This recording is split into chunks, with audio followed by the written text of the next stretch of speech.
Hi friends, வாங்க இன்றைக்கி எதை பற்றின வீடியோனா பாருங்கள். வீட்டுக்காக மீன் வாங்கியிருக்கேங்க. மீன் சாப்பிட்டு உண்மையில் ரொம்ப நாள் ஆகுதுங்க. இன்னுமே எங்கள் வீட்டுக்காரங்க சாப்பிட ஆரம்பிக்கல. இருந்தாலும் இன்றைக்கி நான் மீன் வாங்கிட்டேங்க. சின்ன மீன் தாங்க இது. சங்கரா மீனுங்க. சங்கராலே பார்த்தீங்கன்னா இது வெள்ளை சங்கராவாங்க. என் லைஃப்லேயே ஃபஸ்ட் டைம் இந்த வெள்ளை சங்கரா நான் வாங்குகிறேன். அப்படி தான் சொல்லி கொடுத்தாங்க எனக்கு. இது பார்த்திங்கன்னா வெள்ளையாக தாங்க இருக்குது. நிஜத்தில் பார்க்கும்போது இது ரொம்ப வெள்ளையாக தான் தெரியுது. வேறு எந்த கலரும் எனக்கு தெரியல. சூப்பராக இருந்துச்சுங்க மீன். சரின்னு சொல்லிவிட்டு வாங்கிட்டேங்க. 1 கிலோ பார்த்திங்கன்னா 250 ரூபாங்க இன்றைக்கி ரேட்டுக்கு. இன்றைக்கி அதே பாருங்கள். இன்றைக்கி அதை தான் குழம்பு வைக்க போகிறேங்க. அதில் கொஞ்சம் வறுக்கிறதுக்காக தனியாக எடுத்து வச்சுருக்கேன்.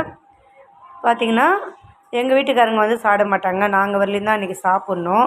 என்னென்னு பார்த்தீங்கன்னா ரொம்ப நாள் ஆகிட்டதுனால இன்றைக்கி எப்படியா செஞ்சே தீரணும் அப்படின்ற மாதிரி ஒரு முடிவோடு இன்றைக்கி மீன் வாங்கியிருக்கேங்க. லாஸ்ட் டைம் வாங்கிட்டு மீன் நான் செய்யவே இல்லைங்க. ஷீலா மீன் ஒருத்தவங்களுக்கு தானம் பண்ணிட்டேங்க. ஏன்னா எங்கள் வீட்டுக்காரங்க சாப்பிட முடியல அப்படின்ட்டு. ஓகே ஃப்ரெண்ட்ஸ், பிடிச்சிருந்தா லைக் பண்ணுங்கள், ஷேர் பண்ணுங்கள், கமெண்ட் பண்ணுங்கள், முக்கியமாக சப்ஸ்கிரைப் பண்ணுங்கள்.